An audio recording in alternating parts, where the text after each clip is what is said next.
नमस्कार, स्वागत है आपका रॉयल बुलेटिन में। मैं हूं आपके साथ बबली। चलिए बताते हैं आपको आज दिन भर की बड़ी खबरें। सिविल बार एसोसिएशन मुजफ्फरनगर के अध्यक्ष विजेंद्र मलिक के नेतृत्व में बांग्लादेश की प्रधानमंत्री शेख हसीना के इस्तीफा के बाद देश में हुई राजनीतिक अस्थिरता के कारण हुई हिंसा में लोगों के साथ हो रहे अत्याचार के विरोध में सिविल बार एसोसिएशन द्वारा कचहरी परिसर से कोर्ट रोड और प्रकाश चौक होते हुए एक शांति मार्च का आयोजन किया गया। मार्च के दौरान सभी सदस्यगणों ने एक मत होकर प्रधानमंत्री नरेंद्र मोदी से बांग्लादेश में शांति बहाली के लिए एक शांति सेना संयुक्त राष्ट्र के नेतृत्व में भेजे जाने की अपील की है।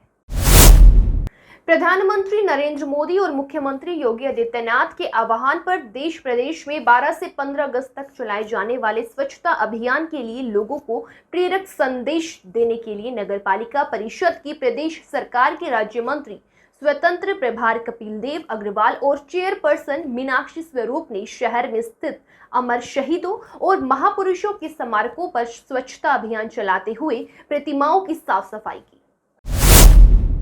सुप्रीम कोर्ट ने आज मनी लॉन्ड्रिंग मामले में मुख्तार अंसारी के बेटे अब्बास अंसारी की जमानत याचिका पर सुनवाई करने पर सहमति जताई।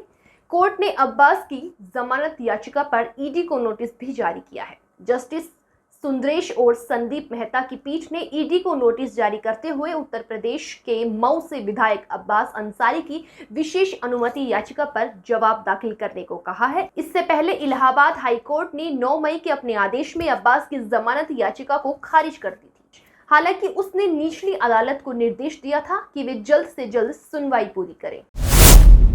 पश्चिम बंगाल के आरजीकर मेडिकल कॉलेज एवं हॉस्पिटल में जूनियर डॉक्टर्स के साथ हुए दुष्कर्म के बाद से पूरे देश में आक्रोश का माहौल दिखाई दे रहा है। एक तरफ जहां देश भर में जूनियर डॉक्टर, मेडिकल छात्रा और डॉक्टर सड़क पर उतरकर आक्रोश व्यक्त कर रहे हैं, तो वहीं दूसरी तरफ लोकसभा में नेता प्रतिपक्ष और कांग्रेस सांसद राहुल गांधी ने कोलकाता में जूनियर डॉक्टर की रेप और मर्डर पर सोशल मीडिया के जरिए पहली प्रतिक्रिया व्यक्त की है।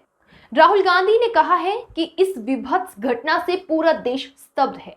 इसके साथ ही राहुल गांधी ने निर्भया केस, हाथरस, उन्नाव में यौन उत्पीड़न का भी जिक्र करते हुए भाजपा सरकार को घेरने की कोशिश की है। उन्होंने सवाल पूछा है कि अगर मेडिकल कॉलेज जैसी जगहों पर डॉक्टर सेफ नहीं है तो किस भरोसे से अभिभावक अपनी बेटियों को पढ़ने बाहर भेजे। कांग्रेस सांसद राहुल गांधी ने सोशल मीडिया प्लेटफॉर्म ट्विटर पर ममता सरकार पर हमला बोलते हुए लिखा, कोलकाता में जूनियर डॉक्टर के साथ हुई रेप और मर्डर की विभत्स घटना से पूरा देश स्तब्ध है। उसके साथ हुए क्रूर और अमानवीय कृत्य की परत दर परत जिस तरह से खुलकर सामने आ रही है, उससे डॉक्टर्स कम्युनिटी और महिलाओं के बीच असुरक्षा का माहौल है। 78वें स्वतंत्रता दिवस के अवसर पर भारतीय किसान यूनियन के राष्ट्रीय अध्यक्ष राकेश टिकैत ने प्रधानमंत्री नरेंद्र मोदी को पत्र लिखकर मुजफ्फरनगर के पुरकाजी कस्बे में ऐतिहासिक सूलीवाली बाग को शहीद स्थल घोषित किए जाने की मांग की है। किसान नेता राकेश टिकैत ने प्रधानमंत्री को लिखे पत्र में कहा है कि आज हम 78वां स्वतंत्रता दिवस मना रहे हैं, लेकिन इस जश्न के बीच ये बेहद अफसोस की बात है कि देश के सच्चे सपूत बनकर जिन दीवानों ने हमारे भारत देश को अंग्रेजों से आजाद कराने के लिए अपनी जान कुर्बान की, उन क्रांतिकारियों को आजादी के 78 साल बाद भी शहीद का दर्जा नहीं दिया गया है। आज उनकी शहादत की गाथाएं सिर्फ स्कूल की किताबों तक ही सीमित हैं। शामली जनपद में एसपी के नेतृत्व में पुलिसकर्मियों ने भव्य तिरंगा यात्रा निकाली। ये तिरंगा यात्रा शामली नगर के विभिन्न क्षेत्र में होती हुई कोतवाली परिसर पहुंची। इस तिरंगा यात्रा में बड़ी संख्या में पुलिसकर्मी उपस्थित रहे, जिस दौरान सभी पुलिसकर्मियों के हाथों में तिरंगे झंडे दिखाई दिए। जनपद में 13 से 15 अगस्त तक देश में हर घर तिरंगा अभियान के तहत शामली नगर में पुलिसकर्मियों के द्वारा भव्य तिरंगा यात्रा निकाली। तिरंगा यात्रा का नेतृत्व जनपद के एसपी रामसेवक गौतम ने किया। कन्नौज कांड में एक नया अपडेट सामने आया है और वो नया अपडेट ये है कि पुलिस दुष्कर्म के आरोप की पुष्टि के लिए आरोपी नवाब सिंह का डीएनए टेस्ट कराएगी। एसपी ने डीएनए की जांच की मंजूरी के लिए मांग की है, तो वहीं दूसरी तरफ 12 अगस्त को कोर्ट में पेशी के बाद जेल भेजे जाने के बाद आरोपी नवाब सिंह ने जमानत अर्जी दाखिल की थी, जिस पर आज यानी कि 14 अगस्त को सुनवाई हुई। आरोपी की वीडियो कॉन्फ्रेंसिंग के जरिए पेशी कराई गई। कोर्ट ने इस मामले में अब अगली सुनवाई की तारीख 16 अगस्त तय की है। समाजवादी पार्टी के राष्ट्रीय अध्यक्ष अखिलेश यादव ने भाजपा पर निशाना साधा है। इन्होंने कहा है कि उपचुनाव में भी भाजपा को हराने के लिए जनता फील्ड में उतर चुकी है। सपा मुखिया अखिलेश यादव ने बुधवार को सोशल मीडिया मंच एक्स पर लिखा है कि आगामी उपचुनाव में भी भाजपा को हराने के लिए जनता फील्ड में उतर चुकी है। भाजपा कुछ अधिकारियों को हटाने का कितना भी शासकीय प्रशासकीय नाटक कर ले, कोई उनको पराजय से रोक नहीं सकता।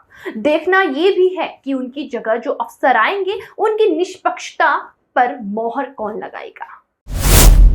विभाजन विभीषिका स्मृति दिवस आज मनाया गया, जिस मौके पर यूपी के मुख्यमंत्री योगी आदित्यनाथ के नेतृत्व में विभाजन विभीषिका स्मृति मौन पदयात्रा निकाली गई, जिसमें इन्होंने सबसे पहले सरदार वल्लभ भाई पटेल की प्रतिमा पर फूल चढ़ाए, जिसके बाद सरदार वल्लभ भाई पटेल की प्रतिमा के स्थल से प्रारंभ होकर पदयात्रा लोक भवन तक पहुंची। इस दौरान उन्होंने कहा कि ये देश का नहीं बल्कि मानवता का विभाजन था।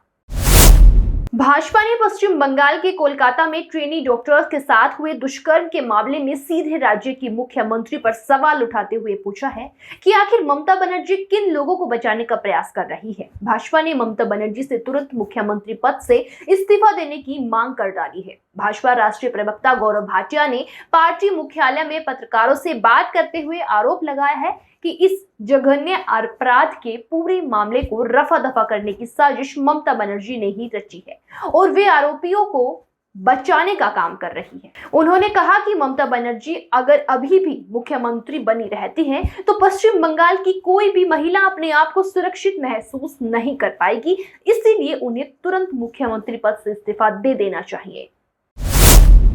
दिल्ली के सीएम अरविंद केजरीवाल इस समय जेल में बंद है। ऐसे में सबसे बड़ा सवाल ये उठता है कि 15 अगस्त को दिल्ली सरकार के कार्यक्रम में झंडा कौन फहराएगा। सबसे पहले झंडा फहराने के लिए मंत्री आतिशी का नाम सामने आया था, लेकिन अब आतिशी की जगह किसी और का नाम फाइनल किया गया है। तो मैं आपको बता दूं कि इस बार स्वतंत्रता दिवस के मौके पर दिल्ली में सीएम अरविंद केजरीवाल की जगह उन्हीं की कैबिनेट के मंत्री कैलाश गहलोत राष्ट्रीय ध्वज फहराएंगे। कैलाश गहलोत का नाम दिल्ली के एलजीवी सक्सेना ने नामित किया है। आपकी जानकारी के लिए बता दें कि दिल्ली सरकार की तरफ से पहले मंत्री आतिशी का नाम प्रस्तावित किया गया था, लेकिन एलजी ने उनकी जगह कैलाश गहलोत को चुना है, जिसके बाद अब एलजी के इस फैसले को लेकर कई तरह की बातें की जा रही है। कोलकाता की महिला रेजिडेंट डॉक्टर के साथ दुष्कर्म के मामले में डॉक्टर्स का प्रोटेस्ट आज भी जारी रहा है। डॉक्टर्स के संगठन federation of all India medical association के डॉक्टर्स का कहना है कि जब तक सरकार डॉक्टर्स के लिए सेंट्रल प्रोटेक्शन एक्ट लागू नहीं करती तब तक उनका प्रोटेस्ट खत्म नहीं होगा। इस प्रोटेस्ट के चलते आज भी ओपीडी सहित कई सेवाएं प्रभावित रहेंगी। हालांकि रेजिडेंट्स डॉक्टर्स के एक संगठन federation of residents doctors association ने अपनी हड़ताल वापस ले ली है और इस मामले की जांच अब सीबीआई के हवाले कर दी गई है। आज हड़ताल के दौरान देश भर में एम्स और इंदिरा गांधी हॉस्पिटल सहित कई हॉस्पिटल्स के डॉक्टर्स हड़ताल पर रहेंगे। गोपालगंज से एक अजीबोगरीब मामला सामने आया है, जहां एक मामी और भांजी का प्यार इस कदर परवान चढ़ा कि दोनों ने एक साथ जीने मरने की कस्में खा ली है। मामी और भांजी ने मंदिर में शादी कर ली है। ये अनोखी शादी हर तरफ सुर्खियों में बनी हुई है। बताया जा रहा है कि कुचायकोट थाने के बेलवा गांव की रहने वाली मामी शोभा कुमारी और उनकी भांजी सुमन कुमारी दोनों पहले से ही शादीशुदा है। पिछले 3 साल से दोनों महिलाओं के बीच प्रेम प्रसंग चल रहा था, जिसके चलते घर से भागकर दोनों ने विधि विधान से शादी कर ली। इस वीडियो में देख सकते हैं चुनरी में जो लड़की है वो भांजी है, जबकि शर्ट वाली मामी है। अयोध्या में रामलला के मंदिर की तरफ जाने वाले रामपथ और भक्ति पथ पर 50 लाख रुपए से ज्यादा कीमत की 3800 बैम्बू लाइट और 36 गोबू प्रोजेक्टर लाइट लगाई गई थी, जो कि चोरों ने चुरा ली है। चोरी की यह घटना अयोध्या के सबसे महत्वपूर्ण और सुरक्षित माने जाने वाली जगहों पर हुई। हैरानी की बात तो यह है कि इस पूरी घटना की पुलिस बल सहित किसी को भी कोई भनक तक नहीं लगी।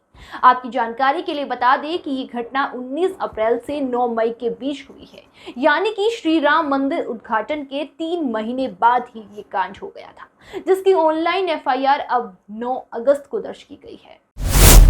यूपी के सुल्तानपुर में सामूहिक विवाह योजना में फर्जीवाड़े का मामला सामने आया है, जिसमें कई ऐसी महिलाओं की भी शादी करा दी गई है जो पहले से ही विवाहित थी और उनके बच्चे भी थे।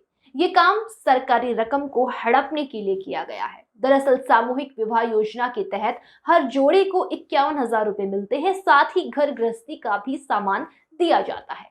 फिलहाल इस मामले में एक्शन ले लिया गया है। सेक्रेटरी एडीओ समाज कल्याण को सस्पेंड कर दिया गया है। इन्वेस्टिगेशन टीम ने कुछ महिलाओं के बयान लिए हैं, जिसके बाद गांव में हड़कंप मच गया है। लोग घरों में ताला मार कर भाग गए हैं। आपकी जानकारी के लिए बता दें कि सामूहिक विवाह योजना में फ्रॉड करने में एक महिला भी शामिल थी। इसी तरह की तमाम खबरों से अपडेट रहने के लिए देखते रहिए रॉयल बुलेटिन। वीडियो अगर आपको पसंद आए तो इसे लाइक, शेयर और चैनल को सब्सक्राइब जरूर करें।